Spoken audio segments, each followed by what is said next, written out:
ゆっくりレ夢ムです。ゆっくりマリサだぜ。今日は、やばいデザインのエンブレムを紹介しようと思う。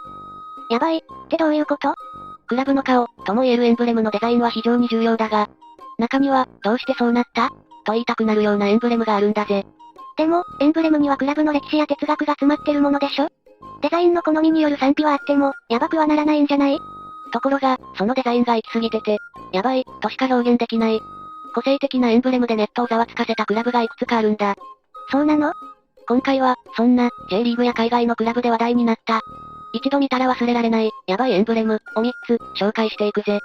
少し怖い気もするけど、よろしくお願いするわ。まず最初は、J2 リーグ所属、レノファ山口 FC の旧エンブレムだ。レノファ山口？今のエンブレムは普通にかっこいいじゃない。そうなんだ。今のエンブレムは2013年から使用されているもので、瑠璃工事50の塔をイメージした、シャープなデザインとなっている。だが、クラブ創設当初から2012年まで使われていたエンブレムは、これとは全く違うものだったんだ。どんなデザインだったのかしら？これだ。何これ？ゆるキャラ？枠線も歪んでいるし、小学生が描いたのかな？まあそういうリアクションになるよな。一応説明しておくと、この謎の人物の背景には山口県のシルエットが配されていて、頭の上のとんがり帽子もおそらく山口の、山、の字をモチーフにしていると思われる。モチーフの中身は意外と山口に寄り添ったデザインになっているんだ。そうなんだぜ。2011年に本格的に J リーグ参入を目指すと宣言し、注目を集めたレノファだったが、ユニフォームの胸にデザインされているこのエンブレムが明らかになると、ネット上では、ダサすぎる、弱そう、と、かなり揶揄されてしまった。でも、サポーターにとっては、愛着もあったんじゃないかしら？まさにその通りだ。この、ゆるさ、が逆に愛嬌があるとして、レノファ君、なんて呼ばれて親しまれてもいたんだぜ。クラブが J リーグで戦っていく上で、よりプロフェッショナルなイメージが必要になり、2013年に現在のエンブレムに変更されたわけだが、この旧エンブレムは、レノファ山口の創創期の歴史を象徴する、ある意味で伝説的なエンブレムとして、ファンの記憶に残っているんだ。なるほど。クラブの成長とともに、エンブレムも変わっていったのね。これは確かにヤバいけど、愛すべきヤバさね。さて、次に紹介するのは、これだ。ボゲ？そう、ボゲ、だ。このエンブレムを掲げていたのは JFL の鈴鹿ポイントゲッターズ。現在のアトレチコ鈴鹿クラブだぜ。鈴鹿って言うと、やっぱりサーキットのイメージが強いわね。その通り。実際、クラブのエンブレムには、今も昔も、モータースポーツを象徴するチェッカーフラッグがデザインされてきた。直前は鈴鹿アンリミテッド FC というクラブ名で活動していたクラブだったが、2020年1月、クラブが、鈴鹿ポイントゲッターズに名称変更した際、発表された新エンブレムがこのエンブレムで、日本中のサッカーファンの度肝を抜いた。ボゲって、もしかして、ポイントゲッターズの略なの？その通りだ。斬新なデザインでかっこいいだろ？正気か？一応、ポの文字は P も表し、ゲの文字は G を表してもいるぜ。デザインがものすごくシンプルというか、怒られるのを覚悟で言うけどダサくない？無理もない。このエンブレムが発表された当時も、ネット上では、ダサい、の嵐だったぜ。クラブの私物化だ。スポンサーの意向かなんて憶測も飛び交った。だが、クラブ側の説明によれば、これはスポンサーの意向ではなく、クラブ自らが、ポイントサイトで勝負していく覚悟を示すためだったそうだ。ポイントサイト？サッカークラブなのに？マジで何言ってるのかわからないんですけど。クラブは、ポイントサイトは、サッカーファンの域を超え、より多くの方をターゲットにしている、として、あえて、かっこいい、強そう、といった既成概念にとらわれず、ポップでとっつきやすいデザインを目指した、と説明している。また、クラブの哲学として、悪名は無名に勝る、という信念があるので、ネットで炎上することもある程度想定していたと言えるだろう。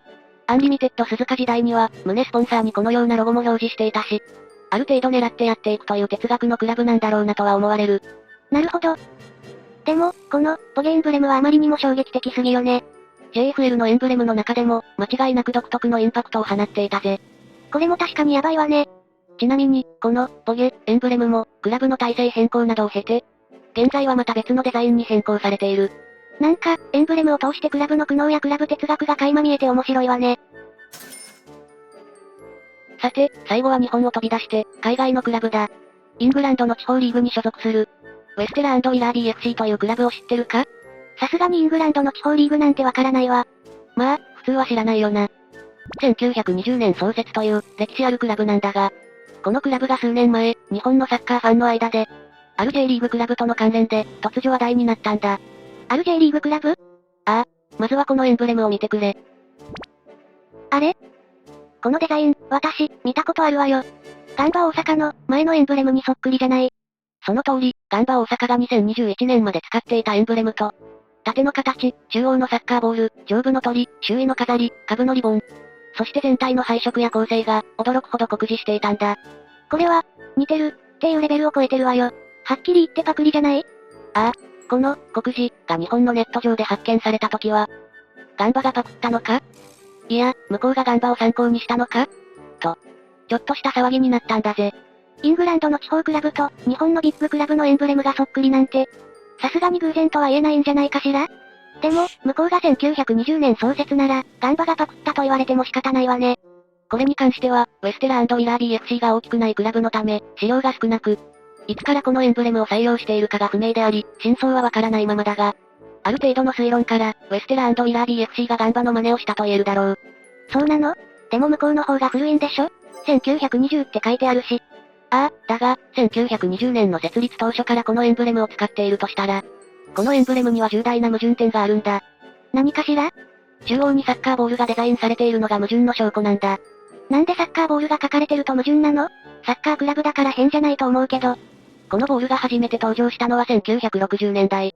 日本のモルテン社が設長20面体のボールを登場させたのが最初だ。その後、アディダスがモルテンと OEM 契約を結び、1970年のワールドカップで公式球として採用された。当時の白黒テレビで見やすかったこのボールはテルスターと名付けられ、サッカーボールといえばこのデザイン、と言われるほど人気を博した。それ以前は違うサッカーボールだったのね。そうなんだ、1920年代だとこんなデザインのサッカーボールだったんだ。だから、このエンブレムはクラブ創設期にデザインされたものではなく、少なくとも1960年から1970年以降にデザインされているということが明白なんだ。それ以前にはこのデザインのサッカーボールがないから、デザインされるはずがないってことね。その通りだぜ。加えて、このエンブレムの縦の上部にデザインされている鳥は大阪府の鳥であるモズ。月桂樹のように周囲に配されているのは、大阪府の木のイチョウだ。つまり、これは大阪を象徴する鳥と木が配されていることから、大阪をモチーフとしてデザインされたエンブレムであると言えるだろう。確かに、モズやイチョウがヨークシャー州の象徴として掲げられているというのは、若干不自然に感じてしまうわね。そんなわけで、見た目が似た両クラブのエンブレムは、決定的な証拠がないものの、おそらくガンバ大阪のエンブレムの方がオリジナルであると言えるだろう。ウェステラ&ウィラー BFC がパクったってことね。許せないわ。確かにパクリは良くないことだが、考え方を変えてみれば、J リーグのクラブのエンブレムが、遠くサッカー発祥の国のクラブに、エンブレムを真似たいと思われたという事実は、誇らしいことかもしれないぜ。確かに、そう考えると、ガンバのエンブレムがすごかったのかもしれないし、もしかするとクラブワールドカップでのガンバの活躍が素晴らしかったから、その憧れから真似されたのかもしれないと思うと、悪い気はしないわね。ガンバ大阪も、まさかイングランドにこんなエンブレムがあるとは思わなかったでしょうね。ちなみに、ガンバ大阪は2021年の末に、現在の新エンブレムに変更している。この酷似騒動も、今となっては旧エンブレム時代の懐かしい話だな。というわけで、今回は3つの、ヤバいエンブレムを紹介してきたぜ。今回も色々学びがあって面白かったわ。ありがとう、マリサ。どういたしましてだぜ。今後もこのチャンネルではこういう情報をお届けしながら、J リーグを応援したいと思っています。この動画が少しでも良かったと思ったら、ぜひともチャンネル登録と高評価をお願いします。あなたの知っている面白いエンブレムについてもぜひコメント欄で教えてほしいぜ。それでは視聴者の皆様、最後までご視聴ありがとうございました。